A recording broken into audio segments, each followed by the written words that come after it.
Hi, everyone. It is my honor to introduce to you our moderator and our guests for this webinar. Each of them brings a unique perspective and expertise to our discussion, and we are thrilled to learn from their insights. Pedro DeWitt is our moderator for this webinar. Peter is a well-known speaker, author, blogger, and consultant. He writes Finding Common Ground on EdWeek and is the host of the EdWeek Show, A Seat at the Table. He is the author of several best-selling books, including Collaborative Leadership and most recently, Instructional Leadership. For our guests tonight, I'll start with Dr. Patricia Gandara. Dr. Gandara is the co-director of the Civil Rights Project and research professor of education at UCLA. She was formerly director of education research in the California State Legislature, commissioner of post-secondary education for the state of California, and commissioner on President Obama's Advisory Commission on Educational Excellence for Hispanics. Her books include The Latino Education Crisis, Forbidden Language, and The Bilingual Advantage. Dr. Andy Hargreaves is the Director of Change, Engagement, and Innovation at the University of Ottawa and past president of the International Congress of School Effectiveness and Improvement. He is also an advisor in education to the Premier of Ontario and the First Minister of Scotland. He is the author of several books, including The Fourth Way, The Global Fourth Way, and Collaborative Professionalism. Michael Fullan is the Global Director of New Pedagogies for Deep Learning and the former Dean of the Ontario Institute for Studies in Education at the University of Toronto. Michael is an expert on education reform and systems change and the author of many books such as Motion Leadership, Coherence, and most recently, The Devil is in the Details. Dr. Pedro Noguera is Emery Stoops and Joyce King Stoops Dean of the USC Rossier School of Education. He serves on the boards of numerous organizations and appears as a regular commentator on educational issues on CNN, MSNBC, NPR, and other news outlets. His books include Schooling for Resilience, Excellence Through Equity, and Race, Equity, and Education. We're very honored to have all of you with us tonight. And with that, I will turn it over to our moderator, Pedro DeWitt. Hey, thank you, Ariel, and welcome to everybody who's signing in from all over the place on the chat box. So thank you for joining us for this 1 hour that I'm sure is going to go very fast. I'd like to start with just one question for all of you, and maybe if we can, we'll start with Patricia. What are your general predictions for education in the US for 2021? My general predictions are that it's going to be a really rough start. The new president is going to have a great deal to deal with, a lot of challenges, but there are a couple of things that I'm really looking forward to that I think we can count on him trying to move forward. One of those is getting the Senate to pass I'm trying to remember exactly what the name of it is, the diversity bill that would provide incentives for desegregating the schools. It's already been passed by the House. I think it was last September, so we just need a vote in the Senate. And now with control of the Senate, I think it's going to be possible to do that, which would be momentous for this country because for decades we have not dealt with this issue. I'm also, I have to say, I'm very pleased to see the nomination for the new cabinet post in education of Miguel Cardona, who, as we sometimes like to say, is an academic grandchild because one of my students was on his dissertation committee, and he's very interested in dual language education. And I think, once again, a topic that has not been dealt with for a long, long time in any positive way. Bilingual education, dual language education, I think will be back on tap to take a look at. Thank you. How about you, Andy? Welcome to the chat. What do you think? I'm asking a Canadian here. What are your general predictions for education for the US in 2021? Thank you, Peter, and welcome to all the 837 participants we've got at the moment, wherever you are. And of course, although I'm back in Canada now with my grandchildren, We moved back a couple of years ago. I'm still a professor at Boston College. I lived among you proudly and happily for 15 years, and I got to experience all 8 years of Barack Obama's presidency. But very proud to have that on my CV. I think what the president faces now is this overused but not undervalued word, which is unprecedented. And he faces a health crisis, an economic crisis, a political and social crisis, constitutional crisis, actually, and an environmental crisis. The only thing it doesn't have at the moment, but there's still time, is a military crisis. And that could still, we've got a week where that could still be added to the rest. So what will be on his agenda, I think, is you have further questions on your tab here about should teachers go back, should schools go back, should so on, and it's the wrong question.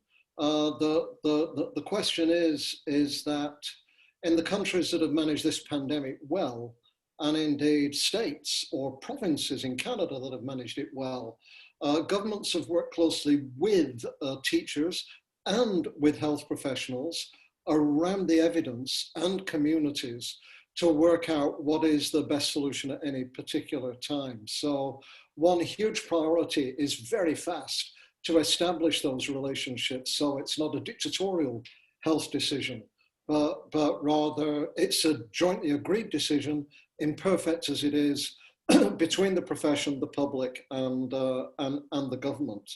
What will happen after that? I think you know, people want to give Biden a break for his first 100 days to build his agenda, and I understand that.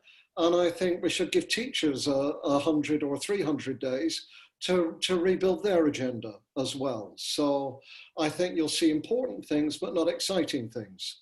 Tom Hatch from a teachers college in Columbia says two kinds of changes work. One is big transformations, which only happen in education where you've got a consensus-based transformation in the whole society, or small changes like peer tutoring or extra classes after school.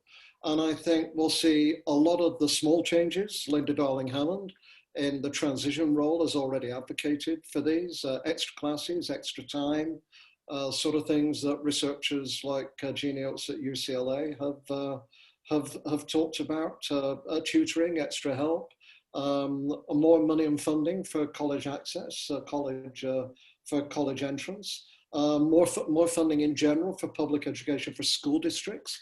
I think that's what the new secretary will bring in particular. Some thinking about equalizing funding and compensating funding for different groups, different inequities. I think you'll see a lot of those things. I don't think in the first 100 to 300 days we'll see much very exciting about testing, about technology, or about transformations in curriculum and learning. Thank you. Michael, what about you? What do you see as the predictions for education in the US for 2021? Well, I think it's, I mean, it's impossible in one way, but I want to put it in context. Historically, we don't have, and I mean recent historically, not just the last 4 years, but the last 20 years, we don't have any reason to be optimistic. There were 16 years prior to Trump where things did not move forward in any kind of definable way. And so the first question is this such a crisis and such an outcome with Biden in position that this time it will be different? We have no reason to be optimistic that it will be. So I want to start there. Secondly, as Andy implied, I think the first part is going to be survival. That is well-being, a certain number of things. Don't do the wrong things in the short run, I think is the best advice. Do some of the right things as we move forward. So that's the context. I'm generally optimistic, and I'm specifically optimistic actually in this era because we've been working on a lot of these issues, including very much as Andy has in the US. So let me mention three things. One is I think this is finally a time where it's clear that educational change and societal change must be a two-way street. It has been given lip service, but it's never been so stark as to realize that this is essential. And so I'm thinking now of Biden, I'm thinking of the Secretary of Education, Miguel Cardona, that this period has to be conscious that this is societal change and educational change in tandem. And I must say that education has been on the receiving end of a bad society for quite a while. So what is going to make the difference that will at least make it a credible partner, if not an equal partner? And this is many of us, including Andy and Pedro, who I've worked with, are very much involved in system change in education right now, and it means that you better be concerned about system change in society. It's got to be that co-equal. So that's one point I want to make. I have two more points. The second point is that there needs to be, because of the divisiveness, and I have a phrase that we identified earlier in our work with resistance that we call impressive empathy. Impressive empathy is empathy you have with people who you don't get along with. That's why it's impressive. If you have empathy for people who disagree with you, you have impressive empathy. And that's a really core concept. I mean, macro, this is Biden vis-a-vis, he said this, he wants to reach out to those that didn't elect him as well as those that did. So he's positioning himself as an impressive empathy leader. This is hard to do because impressive empathy, you get a lot of criticism. It's kind of like the situation where the student in your class that you dislike the most is the one who needs you the most. That's kind of what the situation is. So Biden and Kamala Harris and certainly Miguel Cardona and the education have to really be this thick-skinned in some ways, this persistence to really figure out the maneuvering that will begin to break down, which is impossible barriers almost, in towards with hammering home at impressive empathy that cracks open some of it and therefore leverages that. That's the point I want to make. And then the last point I want to make is about how to do this more specifically. It's very clear in our work in change that the only way that effective change eventually happens is when you figure out how to have a partnership with different people. So let's look at the partnerships. I just stick with education. It's federal education and state commissioners, state entities, some of which we work with, as some of you do on the panel. So those degree of partnerships within the state, it's going to be partnerships across the three levels, local, middle, and up. And partnerships, I don't mean top-down partnerships, I mean co-equal combinations. Within a district, partnerships are essential.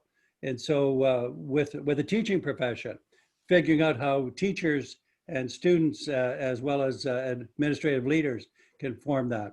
And we ourselves in our deep learning work are certainly wanting to leverage the role of students as change makers. That students who have been stuck, I'm going to say, with an academic agenda that doesn't even interest those that are potentially interested in academics, but the intrinsic motivation of meaning, belonging, making a difference in the world, all of that is a sideshow compared to what's focused on in most education. So I'm optimistic because the elements are there, that many of us are aware of it, and I think some of those elements can be mobilized. And I think the partnerships with other people who you're not used to partnering with are absolutely essential for this. It's going to be a short-term survival, let's say 6 months or whatever. Even then it's not going to be clear, but I guess we can ramp up by the time you get to year 2 and year 3. And that's where many of us, including myself, want to put our energy. Thank you, Michael. I can see actually in the chat box, your whole idea of impressive empathy is resonating very much with people in the chat box who are liking that. And I want to actually come back to that in a little while, but I want to move on to Pedro. What are your predictions for education 2021? Because I do have some specific questions for you too, because our Secretary-elect for Education, actually, when I was watching his speech, he mentioned you in his speech. So I'm going to ask some specific questions for you, but What are your predictions for education in the US for 2021? So I have some predictions, but also I guess what I would call some hopes for education. I'd say I predict that the Biden administration will try to depoliticize the situation, to let science guide the strategies around reopening, so it's not such a politicized issue. So you can, we've already seen several districts. Chicago right now is in a big battle with the teachers over how to reopen. We need to let science guide how to do it safely. I agree with Andy, learn from other countries that have done it well, so that we don't have schools as a site of virus spread. But the virus, the pandemic has exacerbated the inequities in our society. And so they're gonna have to prioritize addressing this. We know that schools have had to step up to serve as places where people are fed right now. In Los Angeles, millions of people have gotten meals every day from the public schools. And this speaks to the vital role that schools play in the social safety net, not just for children, but for families. We know the economy can't open without schools because parents can't leave their children unsupervised. So they do need to think about how these pieces work together. And then there's the hope that we could not simply reopen and go back to normal, but reopen and make it better than it was. And by better, I would say we're going to have to prioritize the mental health and health needs of children, because many kids have been in isolation and are going to come back with, I think, some mental health challenges. We're going to need to make sure that our teachers are supported, because they too have been working virtually and it's been stressful. And so we're going to have to really put a premium on rebuilding community, re-engaging kids as learners, not drilling down on test preparation, because that, I think, would lead to many kids continue to be very turned off and staying away. And that's a real fear, because around the country, we have large numbers of kids who have stopped participating altogether because they're so discouraged. So my hope is, because the new secretary is an educator, and as Patricia said, he has a strong background in bilingual education there in Connecticut, that he understands these issues very well from his direct experience, and he'll put a priority on bringing stability and support to schools, and at the same time encouraging them to prioritize the social and emotional needs of kids, even as we also work to re-engage them academically. So Pedro, I'd like to actually stay with you on this one. I was watching the speech that Miguel gave when he was first announced as Secretary-elect. Loved watching the speech, and he definitely mentioned your name. Much to what Michael was just saying earlier, as far as, in the United States, we haven't always gotten this right over the past 16, 20 years. We know since like NCLB and those kind of things. So how do you think he's going to be, how will he be different, I guess? How will he, we know that, much to what Michael was saying, we were, Betsy DeVos was definitely highly criticized, and we know that we could spend a lot of time talking about the failed policies from her. How is he going to be different and make some of these changes beyond what you were talking about? So we've gone through 20 years of standards-based reform, No Child Left Behind, and it's pretty clear we continue to leave lots of kids behind, and I think Miguel knows this as an educator himself, and he's ready to bring about a shift in the direction of the policy. I think we focus so narrowly on achievement as measured by test scores that we forgot about things like getting kids engaged academically, developing their love of learning, and addressing some of their other needs. And so, where he lives, Meriden, Connecticut, is a very poor, largely Latino community. He knows firsthand that you can't ignore the social needs of kids when you focus on academics. So I would expect to see that he'll do more engagement with teachers, with educators, and with communities that have historically been underserved, to reestablish some confidence that the school system can in fact meet the needs of our kids. And that, I think, will be a very important kind of message to send. The US Department of Education actually has less power in many ways than the states do. But if the message coming from Washington is prioritize rebuilding the relationships, I think that many states will take that on. And we'll see, hopefully see school districts or schools reopening in a way that does begin to bring about some healing. Just think about this. The kids have been at home watching the attempted insurrection. They watched the protests. They've been stressed out, as many of us have. And so we need to prioritize educating kids about what's going on and really rebuilding relationships with them. Peter, can I add on to that just a bit? Of course, Patricia, yeah. Yeah, you know, we've been talking quite a bit recently in the field about socio-emotional learning and the importance of that aspect of our teaching and learning. And it seems to me that this pandemic is going to push that to the forefront. And I think, you know, consistent with what Pedro was saying, I really see the new Secretary of Education, Cardona, putting a real emphasis in that area. And it invites that, the situation that our kids are in right now. So I think that may be a certain silver lining to this pandemic, is a real refocus. And I know something that Pedro's worked on and that I've worked on as well is the issue of community schools or wraparound schools, which are schools with wraparound services, which is very much on the Biden agenda. I don't know if he'll get to that in 2021, but I'm looking forward to that being a central piece of the agenda in education. Can I ask you a follow-up on that, just for some clarification, because I'm glad you mentioned that. So I was a teacher for 11 years and I was a principal for 8 years. And do we ever worry that we're asking too much of our schools? Yes, I think we really should worry a lot about that. I think we ask them to do things that the society in general should be doing. But I think that if community type schools or community schools are envisioned for a much better future for our kids, that means bringing in more services to the schools. So it's not asking the same people to do even more, but it's providing the people to help these educators serve the whole child. And I think that's the way we do the win-win. One of the things, Michael, you had mentioned earlier was this idea of impressive empathy, which definitely came up in the chat box quite a bit. And I keep thinking about the siege last week.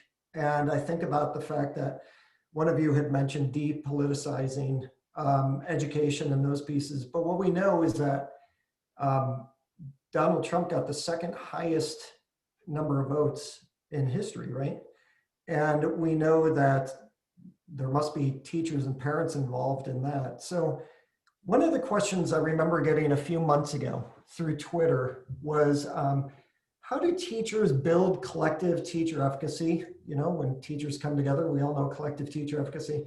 How do teachers build collective teacher efficacy around equity when we know that some of the very teachers and leaders that might be sitting around that table don't actually have the same view that we have about equity? I mean, I think it sounds, some of what I worry about is it sounds great that we can try to deal with all these issues outside of school, but I worry that sometimes we forget that these very issues that we're talking about are sometimes exacerbated by the people within schools as well. So how do you have impressive empathy, Michael, when you might be sitting on a committee with somebody that does not believe in equity like you do? Well, let's take No Child Left Behind and Race to the Top, those 16 years. Ironically, they did the opposite. No Child Left Behind, left more children behind. Race to the Top, left more children at the bottom. So we've got a macro education policy problem here where the whole premise is wrong, and to leave teachers to solve the impressive empathy problem in an atomistic way is the worst thing you can do for teachers who are interested in making a change. They're absolutely worst. So it's starting at the wrong end to say, how do teachers deal with somebody on a committee who has a different view? we know from our research, Andy Hargreaves and I, in our professional capital for teachers, his subsequent work, our subsequent work, know when you work collaboratively with teachers, I'm talking about a lot of research here that's not representative empirically of the majority, but is definitely there in evidentiary ways, that teachers become more concerned about the collectivity of students improving if they work together in a collective efficacy format. It's the collective efficacy and the collaboration, the collaborative professionalism, our connected autonomy. It's been facing an uphill battle in relation to the norms of education that have evolved for 125 years, pick a number. And so we've really got to do, and this is why I wanted to put it at the macro level as the micro level, we really have to ask ourselves, why do the best intentions not only go nowhere, they go backwards? Why is that the case? It's because there's not enough emphasis on the societal part and the educational part teaming up to make a difference.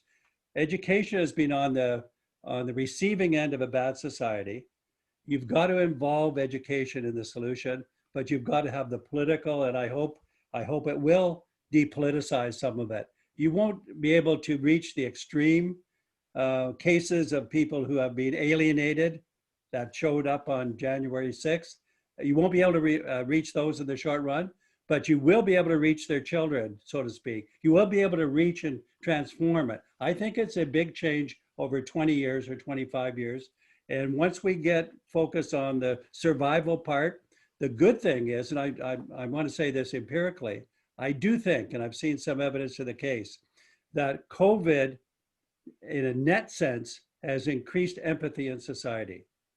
It's decreased it in some ways, obviously. But on a net thing, I think there's a greater intuitive sense of empathy across the world because of COVID. And once we get beyond it, we can leverage that incipient empathy, that new empathy, to do the things that we need to do to make it possible for teachers to actually be effective. Andy, you look like you wanted to add something there. Yeah, this good discussion, and I agree with almost all of it. I think we should take the big P politics out of education, but we should absolutely get more of the small p into it. And I think there's three areas which may shock some people listening here, but they're meant to. So my colleague Dennis Shirley and I have got two books in press, one on student engagement and one on well-being. And so you'll be able to see these roll out more in there. But I want to raise three things: socio-emotional learning, social class, and technology. Let's take socio-emotional learning first. It's a bizarre thing in the United States that well-being, the concept, was invented in the United States in 1947, actually 1948, by the World Health Organization. In education, the United States is almost the only country that does not use the term well-being in education, but uses social and emotional learning instead. And the question is, why? And what are the consequences? Well, if you go to almost any other society, well-being is not just a psychological question of socio-emotional learning, but it's a sociological and political question for the entire society. It's about peace, it's about health, it's about democracy, it's about race, it's about inclusion. The two things are absolutely connected together. What socio-emotional learning has done in America is sanitized and depoliticized well-being. In fact, unlike other frameworks of well-being globally, socio and emotional learning does not talk about physical well-being, obesity, because of which the US is one of the worst performers in the world. And it does not talk about spiritual well-being, which is absolutely central to indigenous communities, Native Americans, and central to climate change and our connections with nature, for example, not this particular, but because we're afraid of evangelical Christianity and all the other things that might come in the curriculum, we avoid it. So we have psychologized, and we have decontextualized, we have deracialized, and we have depoliticized the whole well-being agenda as if it's a small thing we do in our classes with a few dispositions based on the foundational work of Daniel Goleman, which is behind it, around some emotions and not others, which are mainly about calming kids down and not getting them excited and exuberant and even boisterous, for example. So first, well-being may look like the answer, but if it's addressed only through socio-emotional learning, it's a massive dead end for America and anyone else who approaches it that way. Second, class. We have to talk about class and race, not class or race or class, but we have to talk about class and race. You look at the occupations of all the people who have appeared in the press connected with the storming of the Capitol. They are not white working class.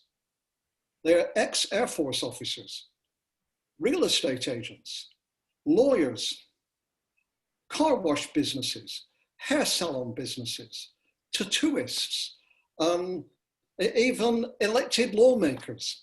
They are not, I found one laborer, 2 firefighters, and that was about it. They are white, but they're not white working class. And we definitely shouldn't call the white working class non-college educated. This is like calling a woman a non-man.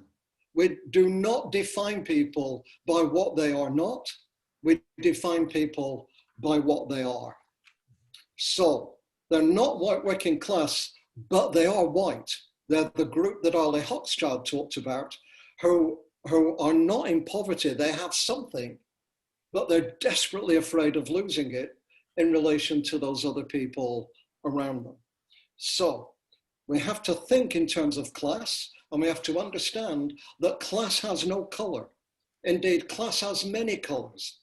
Working class, Barack Obama wanted to call them all middle class. Michelle Obama didn't, by the way. She's very proud of her working class heritage. Who are the working class? They're the migrant Mexican farm laborers in California. They are the Nebraska meat packer $14 an hour workers of immigrants and refugees up in the northern United States. They are the poor African-American communities in Mississippi and other parts of the Deep South. They are the care home workers working multiple jobs in the gig economy with no union protections, moving around infections and risking their own lives. Class has many colors. We're afraid to talk about class because of its association with whiteness. The figures tell us that is not the case. We need a new narrative of class, and we need a narrative of wealth privilege, as well as, not instead, of white privilege. And we need to tax wealth and attack wealth that creates the inequities. And how do we do that in education? Teach kids about the labor movement and labor history and the nobility of manual work as much as we teach them about African-American history or Hispanic history or any other kind of history. Raise the status of vocational education because manufacturing jobs are coming back home because of the fragility of global supply chains, and make those highly qualified and technical like they are in Germany. And third, we think when we've been talking about the problems of technology, which we absolutely need to do now, watch The Social Dilemma. If any of you have not watched The Social Dilemma, watch The Social Dilemma. Look at the opportunities, but also understand that the negatives aren't only excessive screen time, though that's massive, aren't only the anxieties amongst adolescent girls, but that's massive. But they're also how the profit-driven algorithms in technology reinforce our preferences, make us subject to circulating conspiracy theories, and separate us from each other in cultures of hate. And who has helped create that? The big 5 tech companies, which, by the way, is a white male dominated industry overwhelmingly. And so we need ethical tech. We need ethical tech in business. We need ethical tech in our school districts, and we need ethical tech in our schools. So on the same committee, to go back to your original question, every school should have a tech and innovation committee, and on it should be enthusiasts and also deep skeptics, not nihilists, but deep skeptics working together side by side to figure out the most positive and least damaging way forward. So take the big P out of the politics of education, but put the small p back in. Otherwise, we are done for. I'm gonna come to Pedro in just a minute, but because I saw Pedro, your body language I was picking up on. One of the things I want to say is you're absolutely right. I've been writing the Finding Common Ground blog for EdWeek for 9 years. When I started writing about social-emotional learning, which is why I got hired to do it in the first place, I would get pushback. I got hate mail from people through emails and everything else. Suddenly, since last March, social-emotional learning, well-being has been something that, people have wanted to push, which has been really interesting. Pedro, you look like you wanted to add in a few points there. Yeah, I just was glad that Andy raised the issue of politics, but what I've been thinking a lot about is how ill-prepared our kids are to participate in democracy.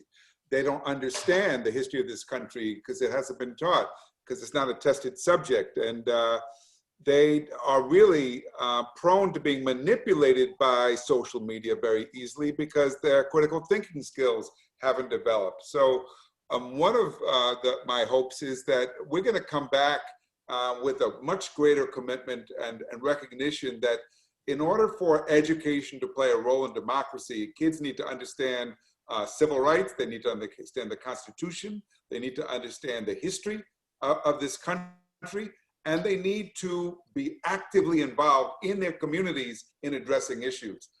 Because I think if anything, this election and the recent crisis has taught us is that ignorance feeds fear and paranoia, it feeds racism, and the only way you can counter it is through education. And I love that you're saying that. And Patricia, I'm going to come to you in just a second. One of the things that I thought was interesting, though, is I don't know if it's always just the kids that need to understand that. I think it's some adults in schools too, right? Because we know, and Patricia, you had said this really early on at the beginning, actually, when we talk about things like dual language schools or bilingual and everything else, desegregation, those kind of things. That's not just the kids, that's adults as well. And I'm on Facebook. I have people that I know are teachers and administrators, and I see what they post. And I think that the media literacy piece, and Andy, I agree with you, because I watched The Social Dilemma 2 days ago and it was frightening. But if you think about it, this is marketing to kids has been happening since the 1980s, since Reagan era. But, I think that it's the adults also who need this education too. It's not just the kids. Patricia, what were you going to say too? That I have been thinking, and not only thinking, but writing to the National Academy of Education, to the American Educational Research Association, to large groups about the need for a major, I think if what's happened over the last 4 years, and particularly the last week, teaches us anything, so there needs to be a campaign in this country for civics education.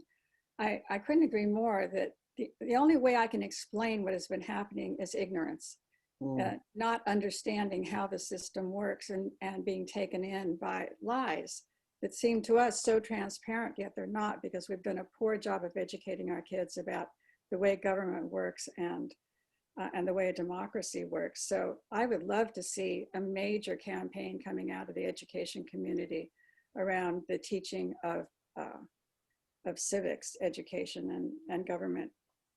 But I wanted to make two other more minor points. Andy, I couldn't agree more with most of what you said. One exception is that I think there is nothing more political than education. Political in the big P. I think, there's a great sense that that's the turf from which we fight out a lot of our political wars, is in education. And while I agree wholeheartedly that we need education about the labor movement and about the importance of a labor movement, there's also nothing more political than that and more difficult to do. Yeah. So I would love to, love to think more about how we do that, because I think it's critical for young people to understand. And the other thing that your comments raised for me was the way in which we define poverty in this country, which is very different than the way every other industrialized modern nation does. In this country, we run, particularly among people of color, about 1 out of 5, over the years, it goes up a little, it goes down a little bit. About 1 out of 5 persons in this country is considered poor, below the poverty line. But our definition of poverty is so out of whack with what the rest of the world considers to be poverty, that in reality, about 40%, or 2 out of 5 of our kids is living in poverty. And if you go below that, half of poverty, this is basically not being able to survive adequately in this society. And yet we seldom talk about that. I think we need a whole new conversation about what it means to be in poverty and how we define it and how we provide for those children. Because no matter how good our curriculum is or the organization of our schools is, unless we meet the more general needs, as you pointed out, the more general needs of these kids, for adequate nutrition, for adequate housing, for being able to look towards the future, I think we're doomed. So Patricia, I actually want to stay with you if that's okay for this question. Andy brought this up, and so I moderate a show called A Seat at the Table for EdWeek, and we started it last June, and we've talked a lot about race equity. One of the things that always comes up, and Andy, you raised this point actually, is in a way you raised it, is deficit thinking. So Patricia, is especially one of the things that you were talking about earlier is this idea of desegregation, and I think those are all things we need to be able to talk about. But what kind of work can be done around not having a deficit mindset when it comes to children too, based on whether they're the color of their skin, their gender, their poverty level, whatever? What kind of work can be done there? Well, I think it's a kind of a fine line because we have to acknowledge the disadvantages that many children bring to school with them, but understand that it's not inherent to the child. It's inherent to the community in which they're being raised, and the schools, which in this country are extraordinarily segregated. Poor kids in poor schools and middle class and upper income kids in upper income and middle class schools. And we've done virtually nothing for the last many decades to dismantle that segregation. So that's why I raised that at the very beginning. It's perhaps the most hopeful thing I see, the possibility of getting the Congress behind actually moving on this. Pedro, what about you when it comes to deficit thinking? What kind of work do you do around that with teachers and leaders in schools? Yeah, I think this is critical. I'm very concerned right now in the way the issue of learning loss is being framed, that it reinforces that sense of deficit thinking. And it's not because there aren't lots of kids who have been denied learning opportunities or just gotten sick of Zoom. But I think if we frame it as learning loss rather than re-engagement, we're going to see a very reinforcing of the narrowing of test preparation that we've seen in the past.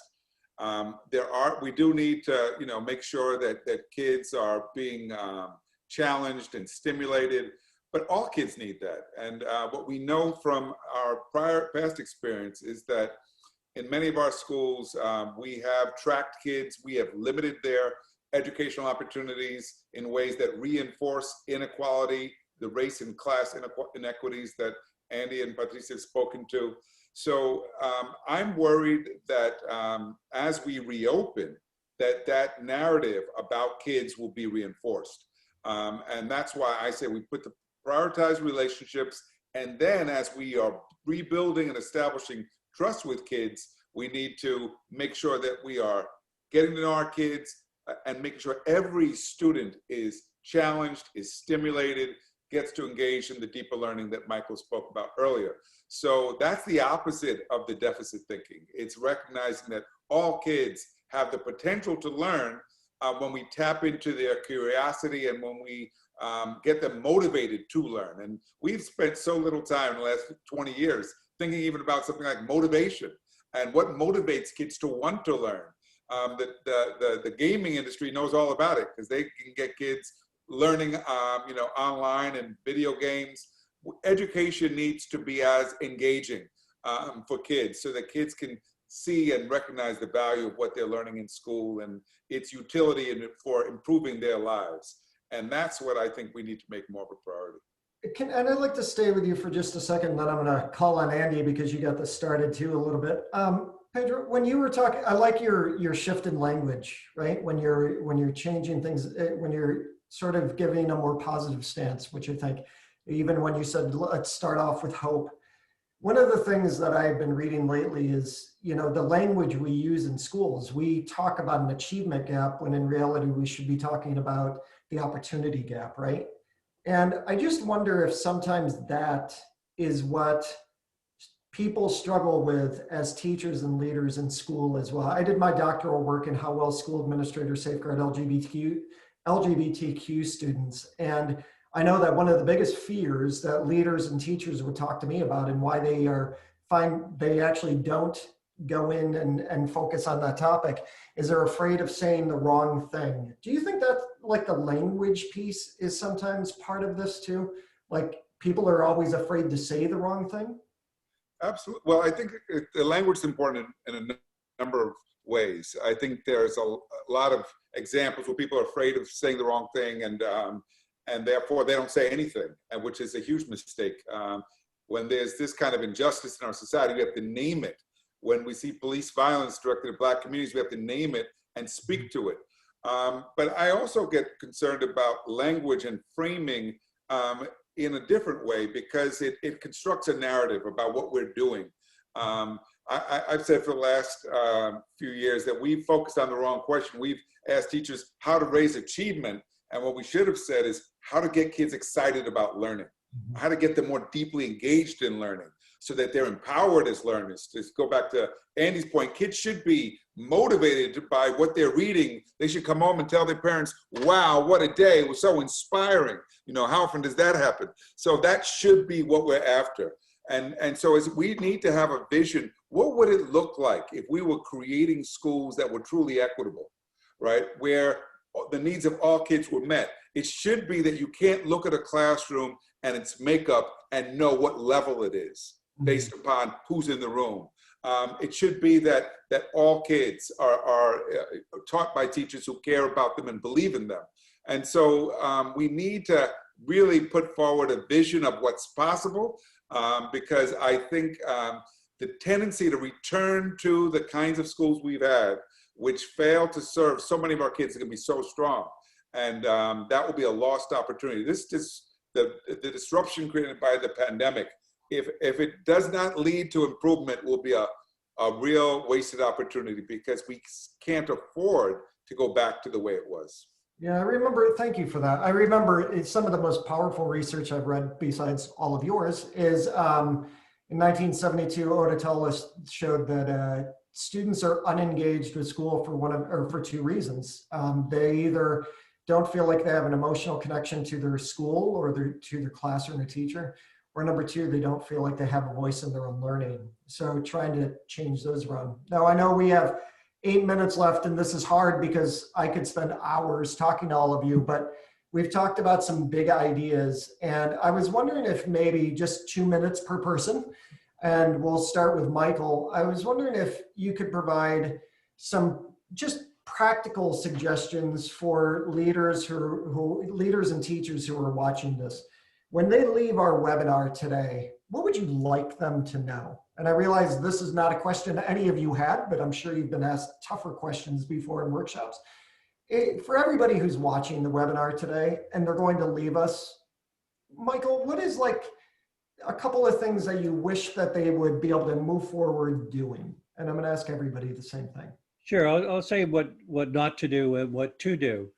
the loss of learning that Pedro referred to and some of the things that Andy talked about is the loss of wrong learning. Yeah, it's not a loss we should regret because it wasn't working in the first place.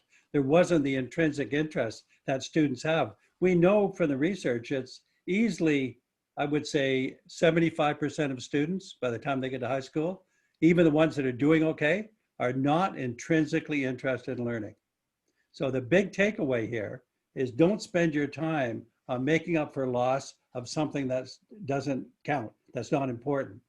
We've done this in our own work. We've shifted to the global competencies that students we know are interested in character, citizenship, collaboration, communication. They want to make a difference in the world. Intrinsic motivation is completely involved in that kind of work.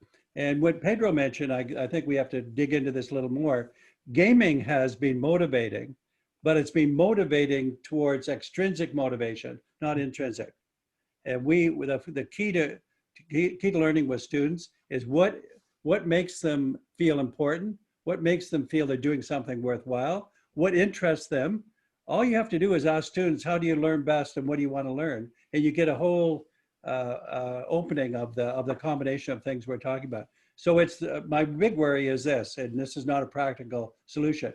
It's the wrong agenda to make up for lost learning. You have to replace learning with the kind of well-being that Andy talked about. It's fundamentally different. And the good news is it's intrinsically interesting to the vast majority of students, and I think teachers.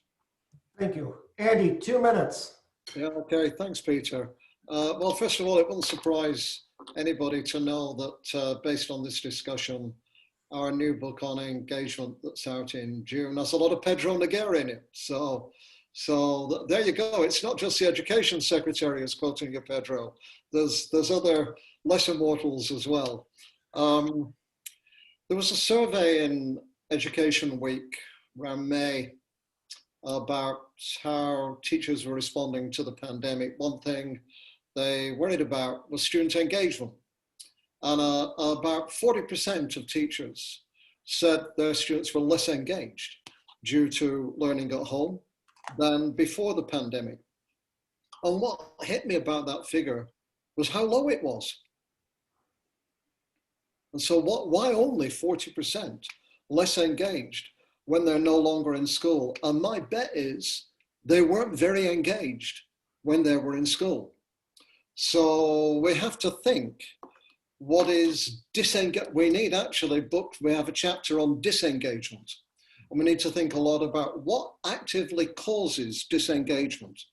Part of the problem with the way engagement's got into schools, we have surveys, we have observation instruments, we kind of flood the kids and the teachers with these, is that there's something behaviorally, emotionally, or cognitively amiss with the teacher who's failing to get the kids engaged. And if they just paid attention to this stuff, suddenly all their kids will be engaged. We have workshops on it, we have books on it, we have great theories on it, we have training on it, and the kids aren't getting any more engaged. So the question is, why not?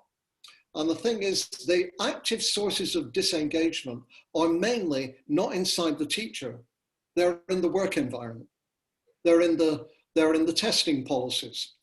They're in the top-down management that gives teachers no space for discretion or judgment. They're in a narrowed curriculum. They're in a culture of fear of litigation, where teachers felt they couldn't contact their kids for weeks in case somebody sued them for an inappropriate interaction. Totally different from firefighters, say. So we have to think, what is it about the system, which means every system leader here, every district leader here, every staff developer, every school principal, what is it that you're doing that may be actively disengaging your teachers in ways that then lead them to disengage their kids? So we need to kind of, I think that's I have one other, but I think like that's the first thing, is really to think hard, different and practically about disengagement. Secondly, around the deficit stuff, I'd say just broadly, be optimistic, be ambitious, but be realistic. If we do the right things, we'll find the right language in that order. Don't find the right language to do the right things, but do the right things and then build the right language around it. So I have ADD, you can tell because I'm waving my arms around like this. I had it as a child, but they didn't have a name for it then.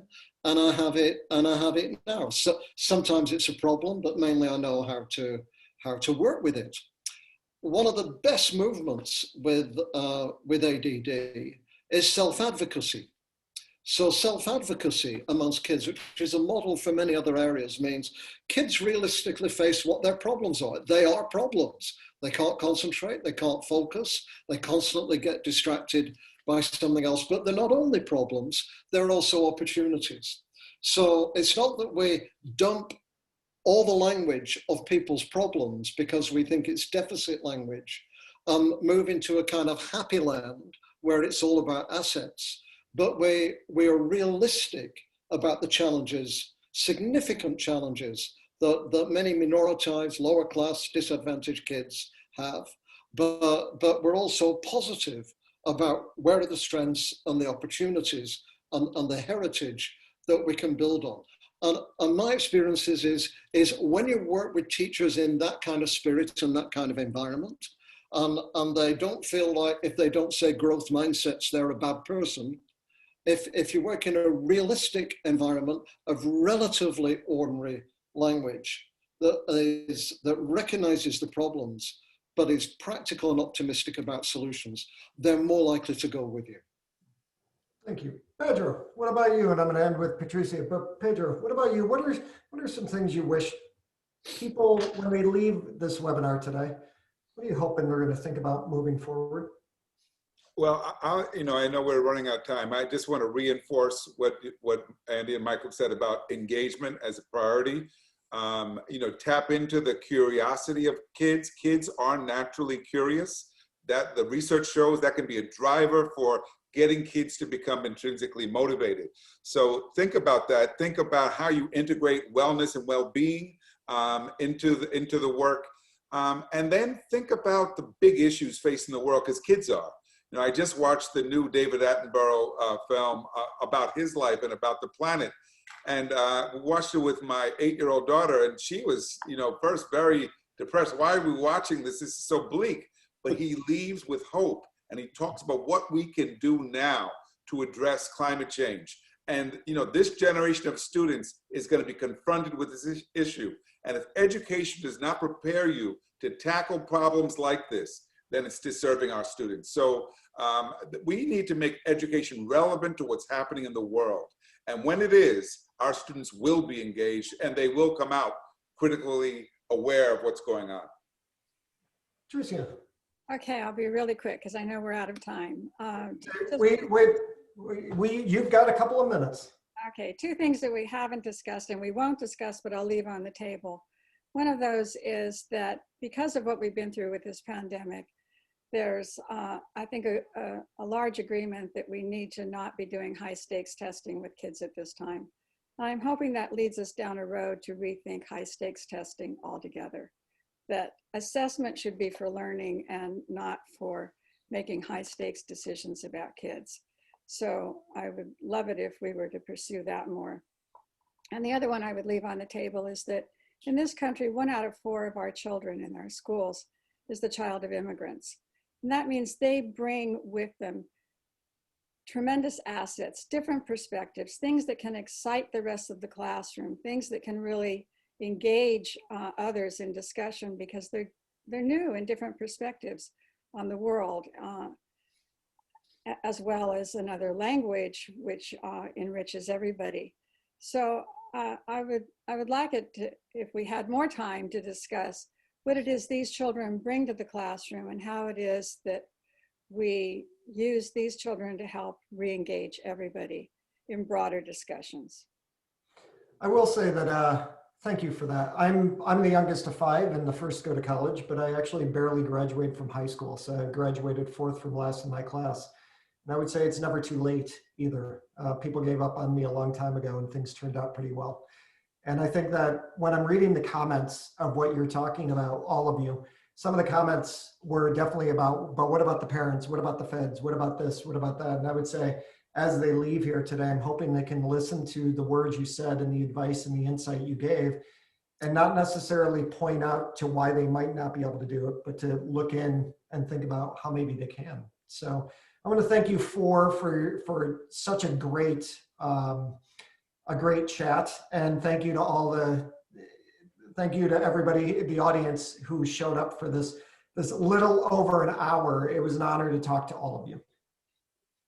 Thank you so much, Peter, for being an incredible host, and to all of our guest speakers for sharing. This has been a fascinating, insightful conversation, and I know I'm taking away a lot of amazing ideas for the future.